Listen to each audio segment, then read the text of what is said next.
Great. We are live now. Okay, so welcome to another episode of the Insta Roundtable. We have a very interesting discussion today, lined up with Vaibhav, our guest. So the discussion is about conscious unbossing, the rise of the flat hierarchies. So with that, I welcome our guest Vaibhav Abdeo. Vaibhav is the associate director of talent acquisition at Axtria, and he holds over two decades of expertise in companies like Veritas, Persistent, ZS, HSBC, and others. And he's known for connecting people, processes, and purpose to create a thriving, high-performing team. So over to you, Vaibhav. Thank you so much for taking time out of your schedule and joining us. A little bit about yourself, and then we can start off the discussion. Sure. Well, thanks for that, Sarbojit. Thanks for that introduction, and thanks to Jishai. I welcome all the members who can see this particular talk show live. I would like to thank InstaHire for giving me opportunity, to have my thought leadership shared with the like-minded people across. So, I am currently working with Axtria as an associate director into talent acquisition. As you mentioned, yeah, I've got around 20 years of experience.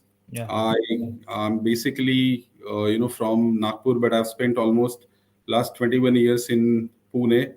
And just one thing, I think before joining, I did look at all the participants who wanted to see this particular talk show live. I know my audience; most of them, I think, are into talent acquisition space itself. I have sent you my LinkedIn request, and those who haven't yet got it from me, please feel free to reach out to me. It's not only limited to this particular session or the talk show, but in case you want to converse with me, if in case you want to have solutionizing done to any of the problems, feel free to reach out to me. Great. Thanks. Okay. So, Vaibhav, let's start off. Tell us about your journey from childhood to becoming the leader which you are today. Any interesting moments, anecdotes you want to share with the audience? Sure. I think it's the right time, for the talk show to have people holding their coffee or tea mugs. So as I speak, I would also be having my tea. This is the tea time. Yeah. So as I mentioned, I hail from Nagpur. I spent my childhood or 2 decades, in the city, which is centralized. I mean, I used to be proud of the 0 mile of India being in Nagpur. Why I said used to be, because I feel now, we have the map has even grown. I don't know where the 0 mile is shifted now, but I Hmm. believe it's still in Nagpur. So, from my childhood, I think I have been notorious. I still am. I mean, don't go by my looks, although I might be touching 40s, but my childhood has been very entertaining, not only for myself, but for others as well.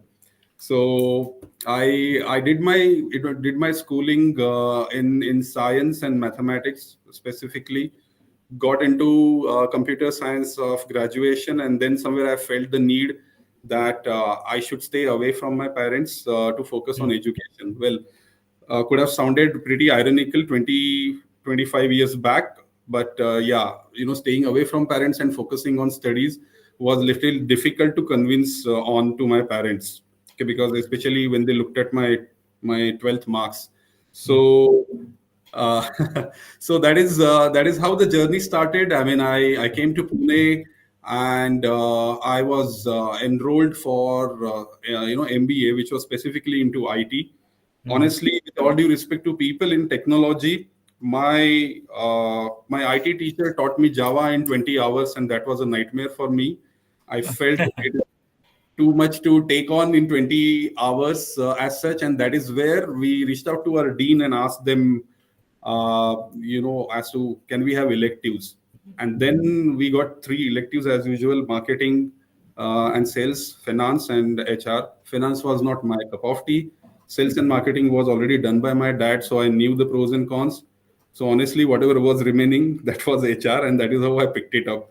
If somebody approaches me now as well and says that whether We used to have this question, why HR? So honestly, I did not have answer at that point in time. I did not even know that HR exists, in Mm, the organizations, because my father never mentioned about any HR. So that's how I entered into, the HR field altogether. And then my journey continued, as you just named out all the organizations. But mm, what I have learned every time throughout my career, or you know wherever I have worked with whichever managers or coaches have worked, change again, has been the only constant thing. I think mm, leaving one day at a time has helped me. And then the thing is that being most flexible and adaptable to the situations that you are in. Of course, we talk so much about strategies, planning, we think about future a lot, but nobody had thought that the pandemic would hit us. At least, mhm, my questions to the candidates being in talent acquisition, that where do you see yourself 3 years down the line, would sound funny. mm, So my learnings have been the same, that what exists today may not exist tomorrow, and it is mm, applicable to all your problems as well as good things. So I'm not saying that there are bad things that would continue to sustain, but for me to move to the leadership has always been, uh, into leadership has always been that kind of openness to what comes my way. As you can see on my LinkedIn profile, I had spent almost 8 to 10 years in FIS, and I had 8 managers changed in that span of 8 to 10 years, which okay. is what helped me, I think, to pick up, snippets from each of these managers as to, okay, what is good, what is bad. And I feel if I would not have been adaptable to the situations and these changes, probably I would not have reached to the stage where I have. Okay. Yeah, so that has been my journey altogether. Mhm. And you know not that Very interesting.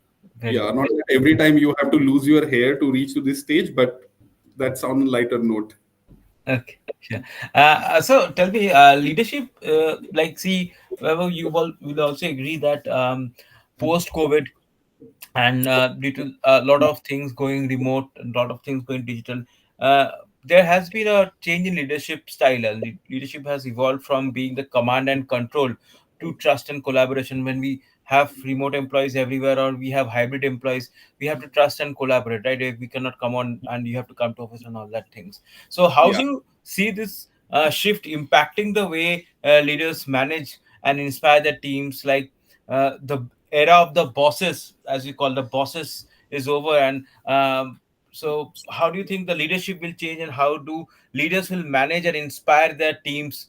What are your thoughts on the change in leadership styles as we move on to the flatter hierarchy systems? Yeah, it's a great question. I mean, I think I don't know if we can see the responses of people, but it's a busy work day that we all are passing through, and I'm sure most of you who have joined must be in various moods. Someone must have had bosses lashing out on them. Somebody must be, hugging the boss and coming to this particular session. So I don't know. I mean, if you can see some of the emojis on your screen, this is for the participants. Maybe you can translate your mood by choosing the emojis as to how is your mood, especially after having those kind of meetings with your respective managers. Yeah. So surely, like, we will have a lot of people sending the emojis right away. Yeah. So, as you rightly mentioned, I mean, as you are saying that, is the era of bosses over? And as the topic, itself suggests that it's a conscious unbossing sort of thing. You Mm, know, so a lot of us at this particular level, uh, we don't know when we tend to lean towards the bossing part of it. And there is very mm, thin line, in being a boss versus being a leader as such, mm, or being a manager or being a coach. And most of it, on many occasions, it is more like unintentional, and some of them, of course, I can definitely say there are leaders who would be, or rather bosses who would become more intentional about their behaviors and acts. mhm, However, the word itself says that conscious. You literally have to keep that thing in mind, and it's like controlling yourself. Okay, are you leaning towards more of a bossy thing, or you are actually being a coach? Okay, Okay. so I would not say that it's over the era of bosses. It's not over, but I feel it is evolving now. Hmm. Okay, as time passes. I mean, back then when I started in 2005, I felt there was a stark difference one could see between, okay, he or she is the boss and he or she is the leader, sort of. Hmm. Correct. I mean, I being a movie buff, I can talk about three movies. Let's say Dangal, Chak Hmm. De India, and then Hmm. you have MS Dhoni. So I mean, again, this is my perspective that if you talk about Dangal, when I look at it, from Amir Khan's perspective towards his daughters, Hmm. it is more like a bossy thing because he wanted to get the work done in whichever way he wanted. Okay, so I could relate more to a bossy feel that I was getting when I was watched that particular movie. Of course, eventually things changed in that movie, but that's one piece of it.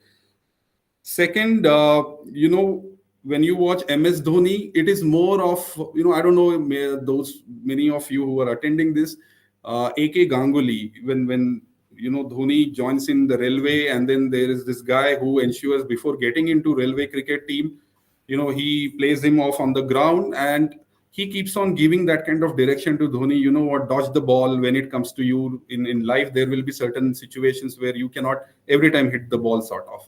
And then comes, Mr. Badshah of the industry, Shah Rukh Khan in Chak De India. I think he has been, he played both the roles as such. When needed, on occasions, he had been a kind of, bossy who would want to just get the things done the way he wanted.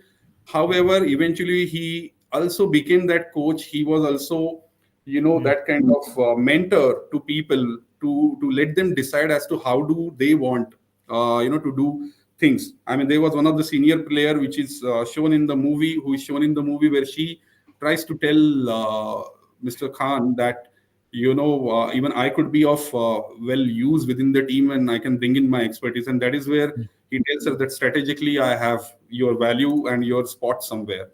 So Hmm. I feel strong leadership is essential in guiding the teams and ensuring alignment within the organizational goals.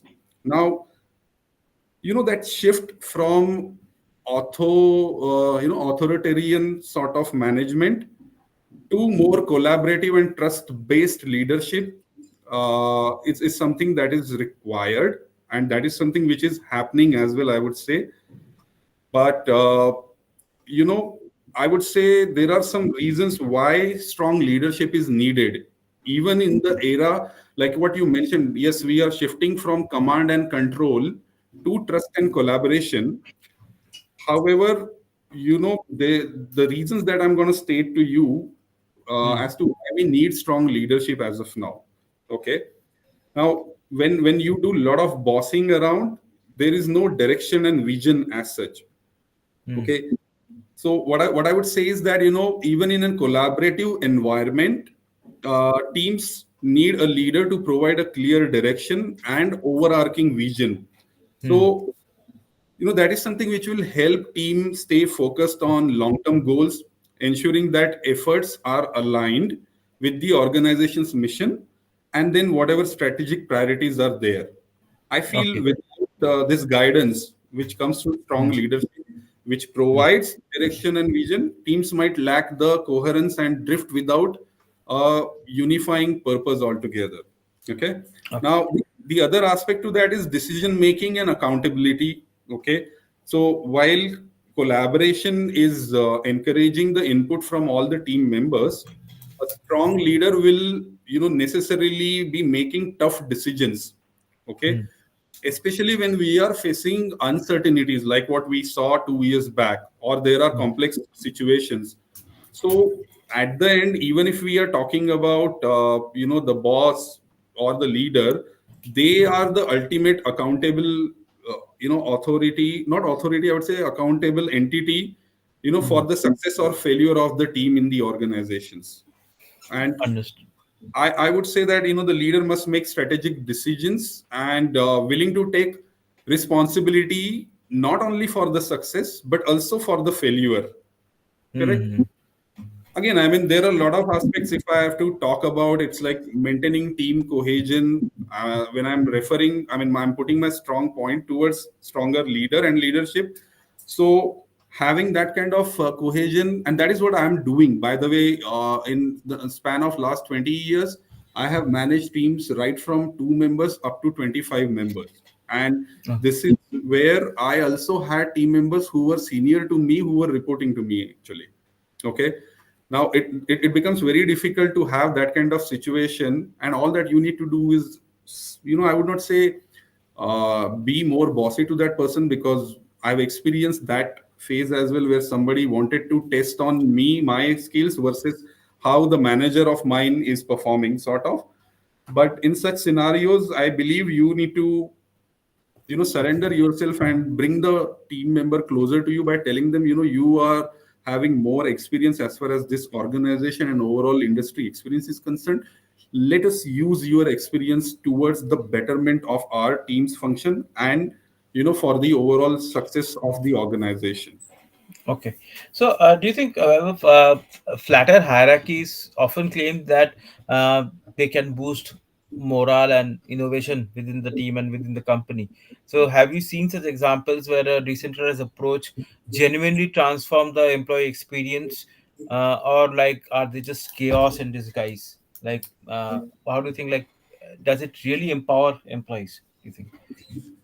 I again, I would say that flat hierarchy concept. I don't want to define as such as to when did that come into existence, but maybe let's talk about last decade or last half a decade, sort of. I think flat hierarchies are often seen as empowering, for the associates or employees. But as you asked me, does it actually boost the innovation and morale, or there is a chaos as well in the in Hmm. disguise, sort of. So there can be some challenges as well if it is not managed properly. Okay, let's say, I mean, I'm adding my perspective from both the sides. Let's say from empowerment perspective. Okay, Hmm. it gives you increased autonomy. I mean, people in flat hierarchy typically have more decision making power and fewer layers of bureaucracy to navigate. Okay, and this is something which can foster sense of ownership and responsibility.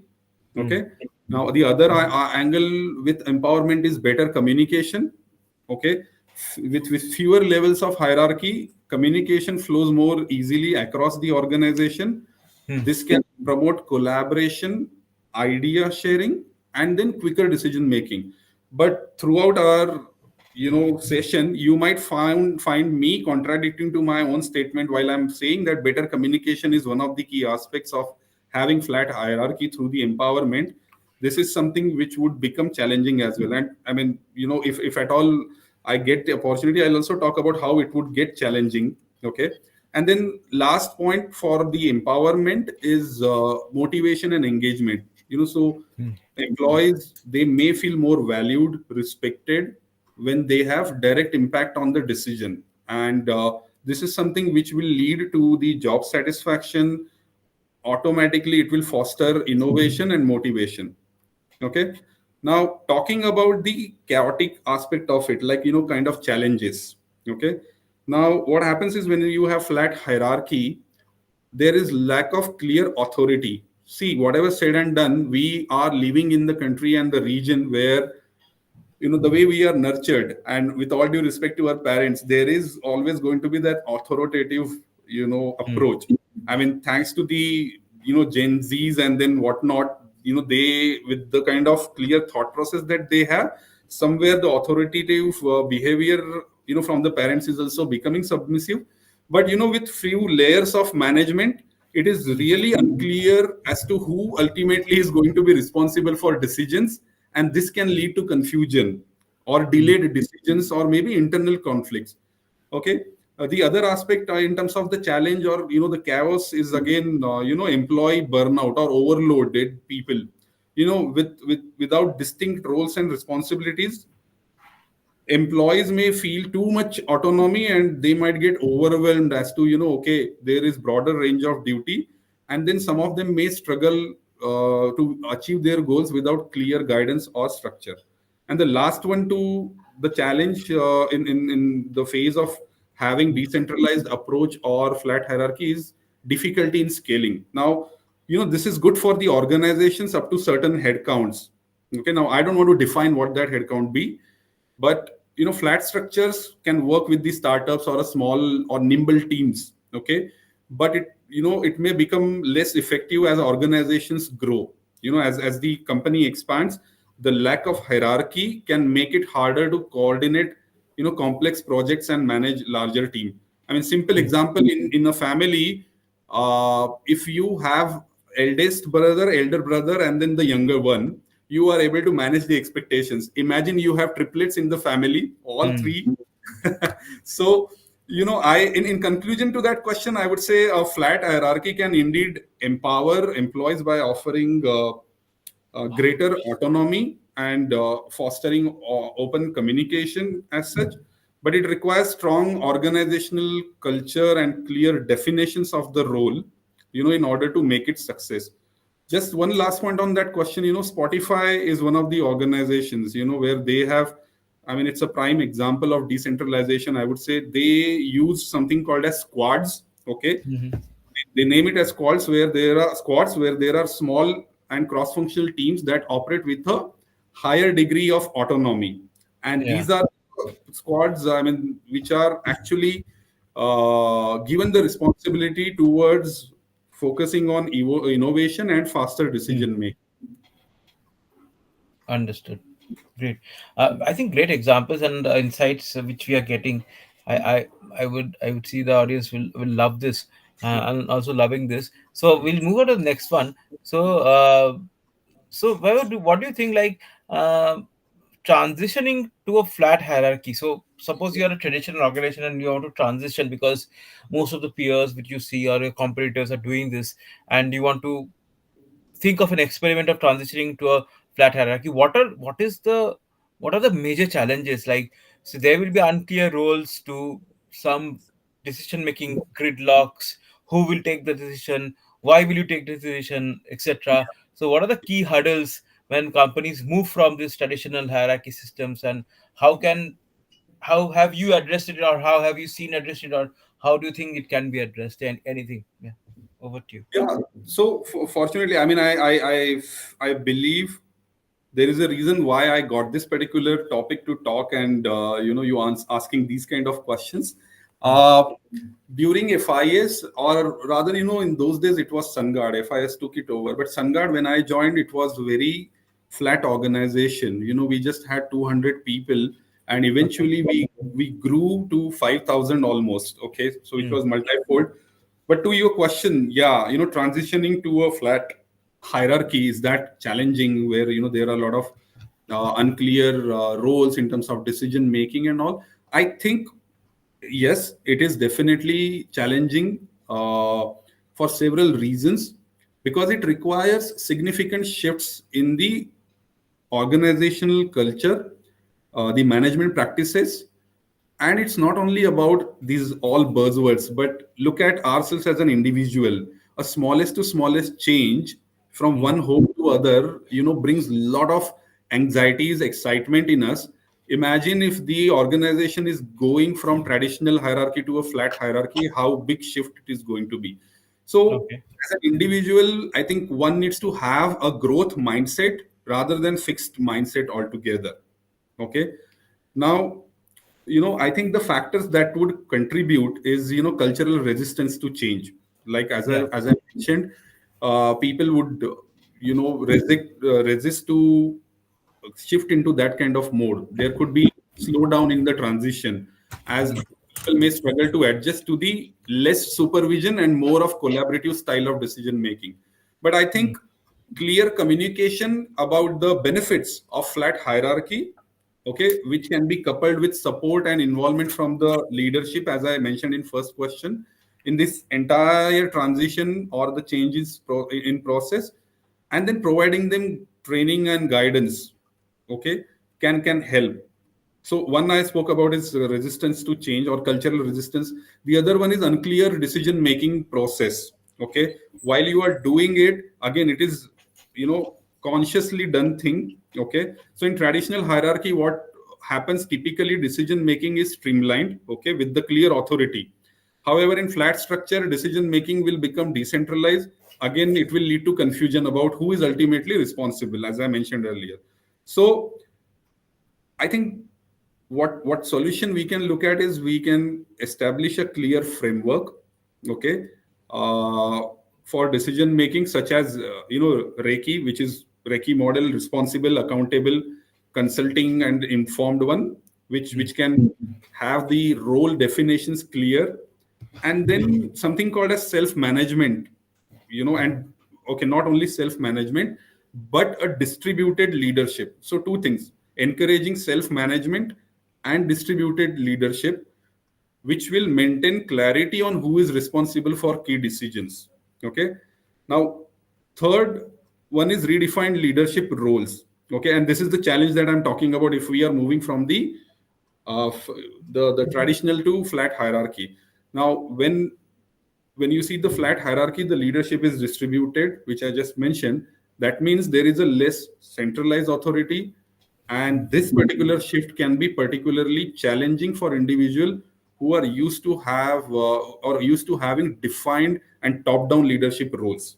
Okay. And in such situation, I feel emphasizing on distributed leadership and ensuring that this particular leadership is seen as a function and not as a title. Hmm. Okay, and then encouraging the managers to act as a facilitators and mentors rather than the traditional bosses. Okay, I Okay. have the last one to mention in terms of the challenge that might come. Again, as I said earlier, scaling. Okay, so flat hierarchies will work in small organization, as I said. However, communication and decision making can become unwidely sort of challenging more of in terms of in terms of maintaining the same level of efficiency and agility. Hmm. Okay, so as our organization is expanding, the lack of structure may lead to coordination problems. So what I feel is introducing a semi-flat or a hybrid structure, which is having a blend of both flat and hierarchical models, or rather, preparing ourselves as and when the organization grows. That what, okay, we might want to also adapt to the some elements of traditional or hierarchical models as well. Hmm. Understood. So, Vaibhav, we move to the next section, which is audience questions, and there has been a lot of questions from the audience. We have selected three, and I got one from right now from the live chat. So we'll start off with the audience questions which we have selected, and then move on to the live chat questions, if any. So, does removing hierarchy truly boost innovation, or does it kill productivity? This is a question which. Okay, great. I mean, it's a great question. Whosoever has asked. Hmm, So I think removing hierarchy, of course there is an impact on the productivity and innovation. Okay, but I think it is little complex as well, and it depends largely on the context of the organization. Okay, again, I think we are in sitting in India in corporate, where we have services industries that would have employed more than 3 lakhs folks, and then we have startups as well, which may not have as many as 50 employees altogether. So context, something which is going to be more important in terms of your question, or whosoever asked, is in terms of whether it really boosts innovation or it kills productivity. What I feel is that removing hierarchy can definitely boost innovation, because it will foster creativity and idea sharing. Okay, let's say companies like Google or Valve, they have embraced less hierarchical structure, and they have seen hmm, a boost in creativity and generation of novel ideas. So what happens is, with less rigid authority, people are more likely to collaborate freely across the teams.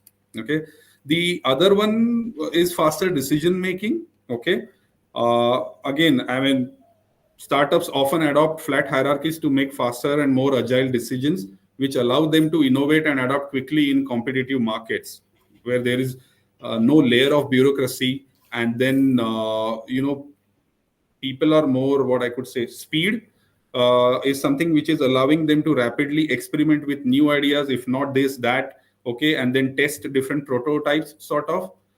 So that's another thing. Third, I would say, in terms of empowerment and ownership, I mean, when employees have greater autonomy, they feel more responsible, they feel accountable. As we have been talking about empowerment, so sense of empowerment can lead to the greater innovation as employees feel trusted.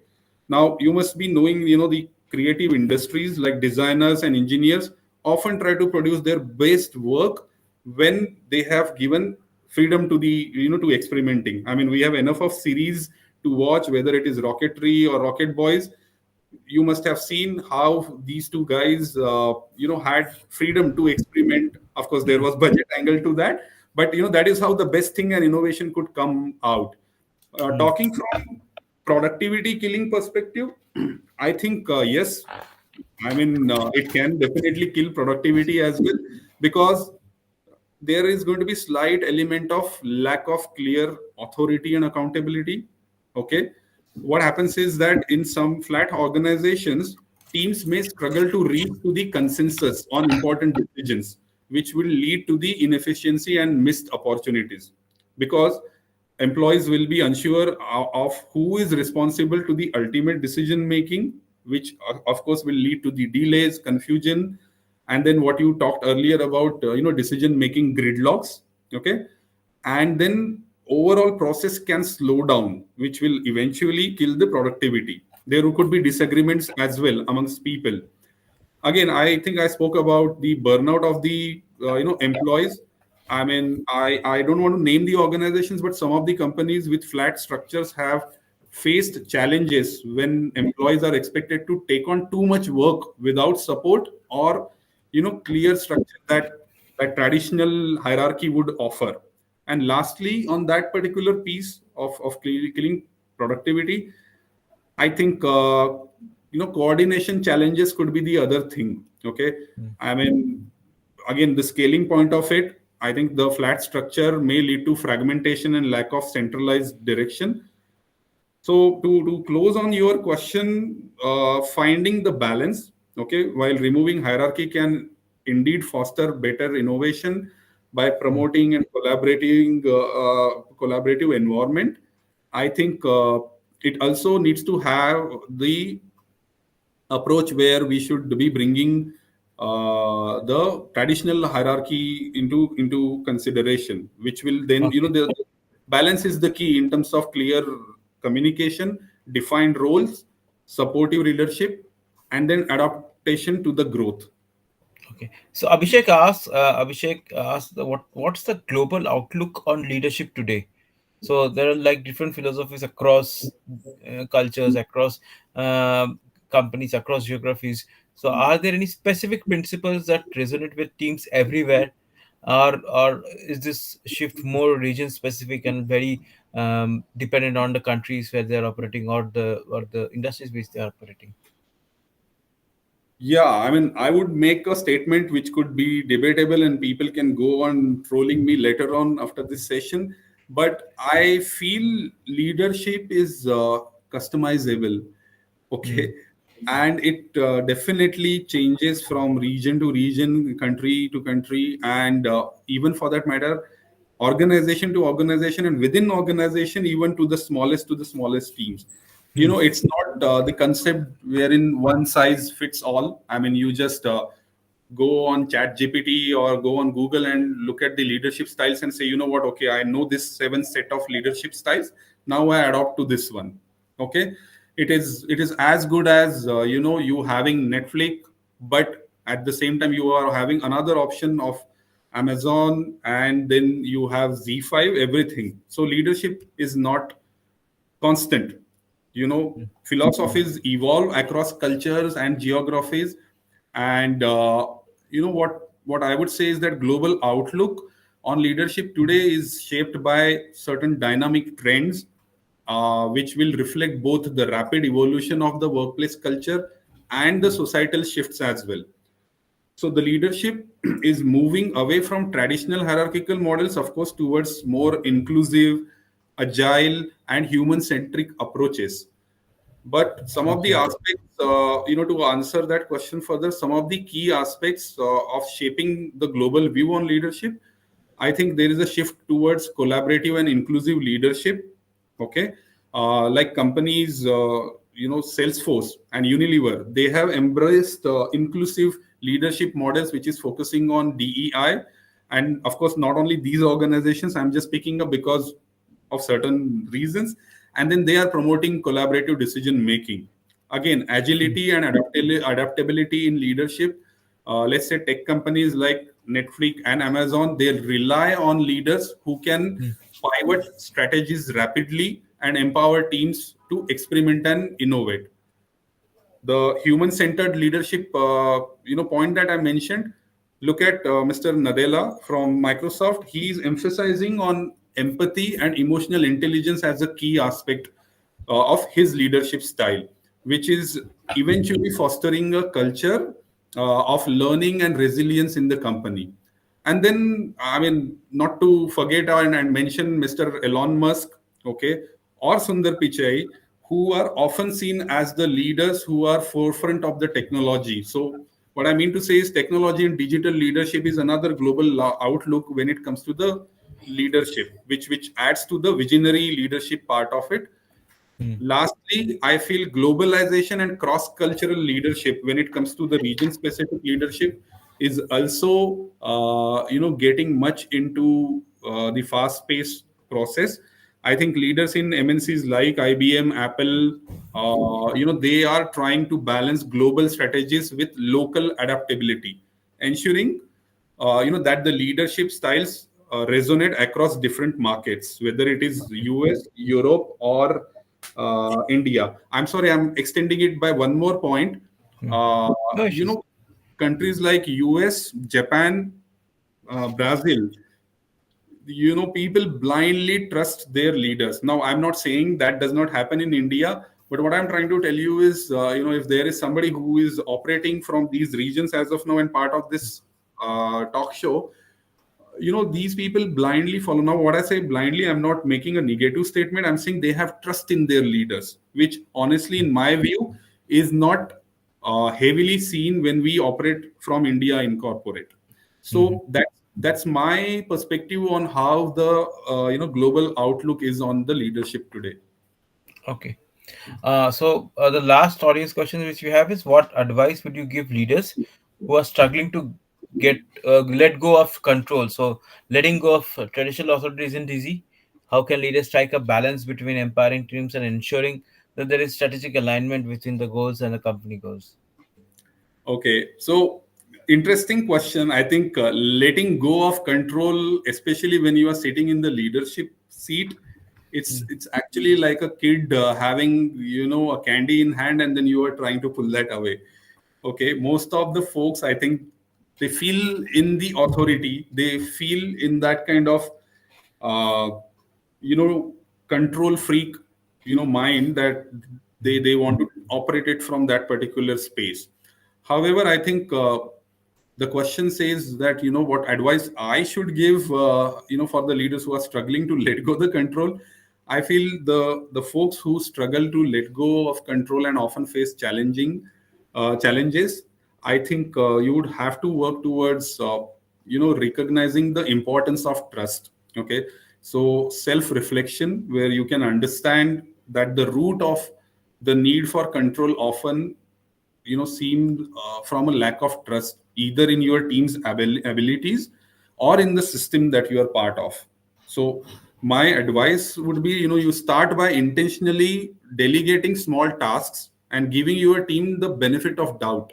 Okay, trust trust that they are capable of handling responsibilities, even if the result isn't exactly as you would have done it. I mean, I follow MS Dhoni a lot. Of course, I have no shame in saying that, until he was born, I did not have any leader or anybody to follow.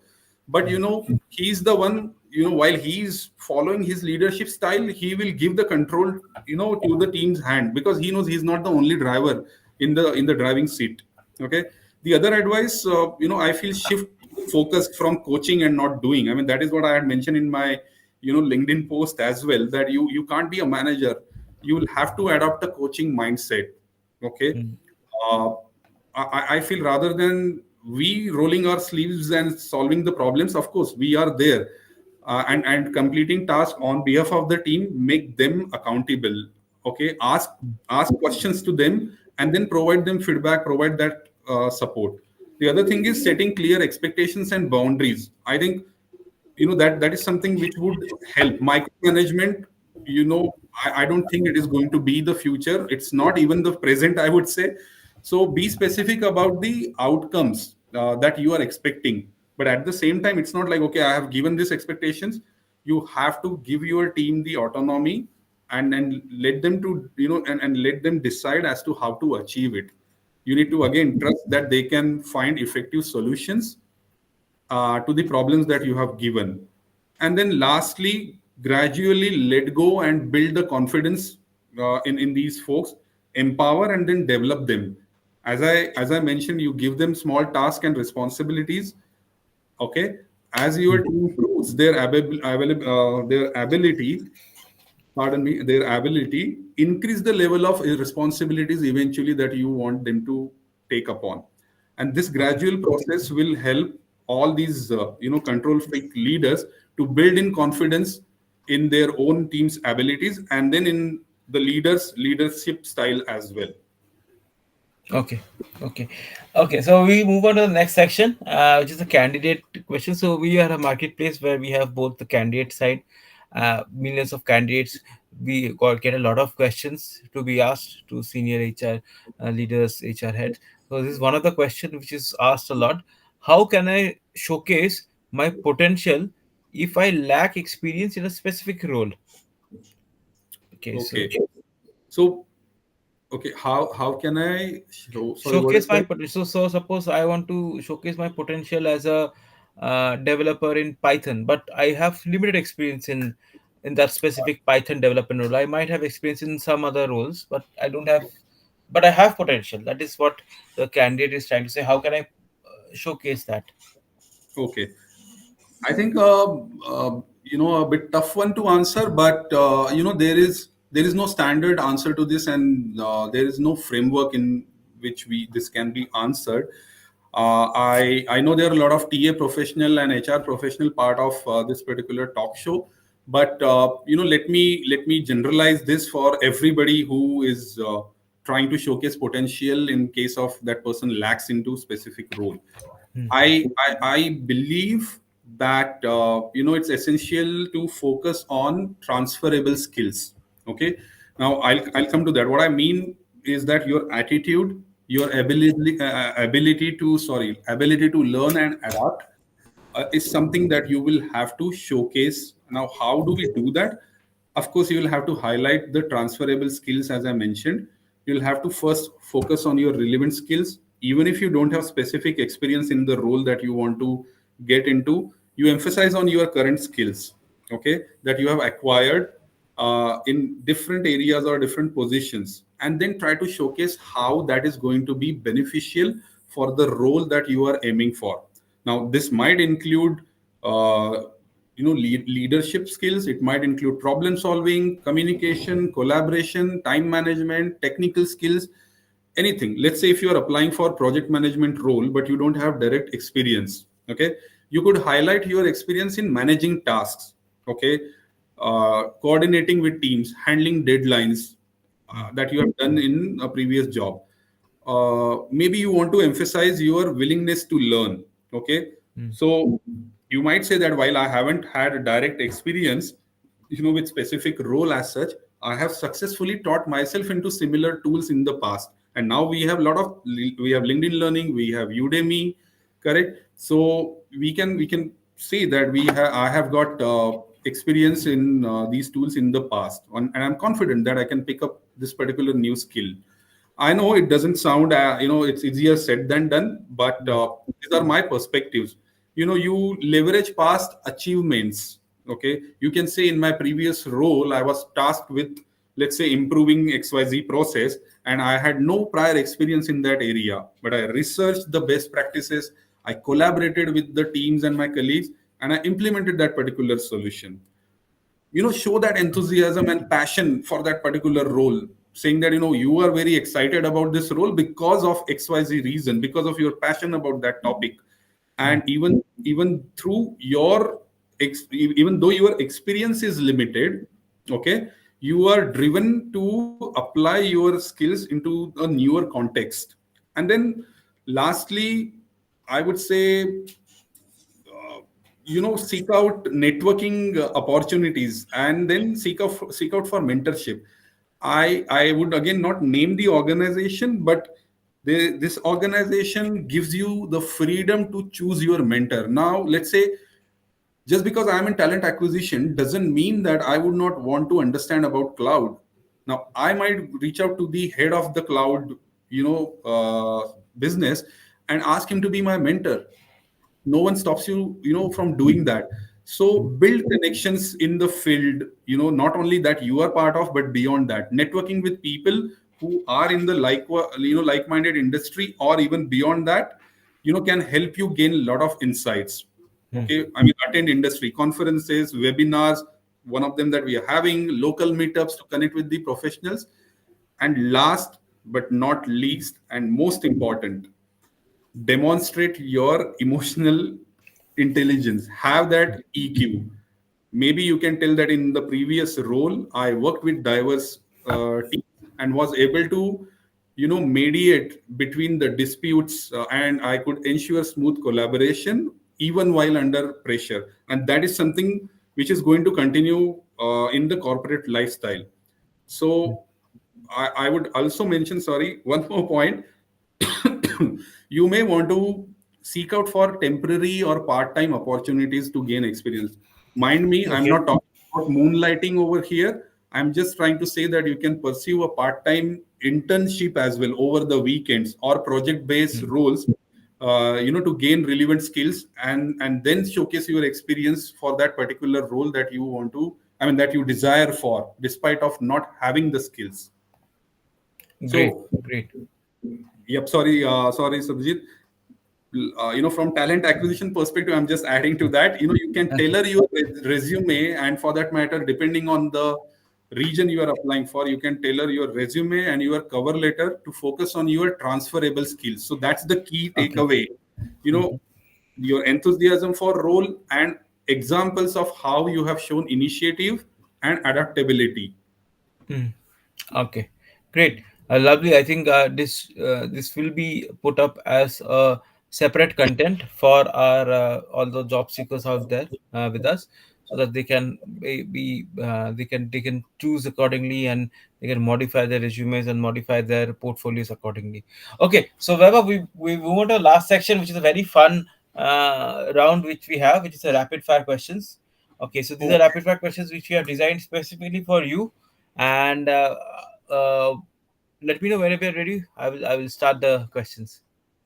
Okay, am I going to get any hamper for that? We can think on that. Okay. Yeah, Yeah, I'm game for it. That's an interesting great, one. Thank you. great, great. So start with the first off. If you could teleport to any time in history, where would you land? Okay, as in the place. Yes.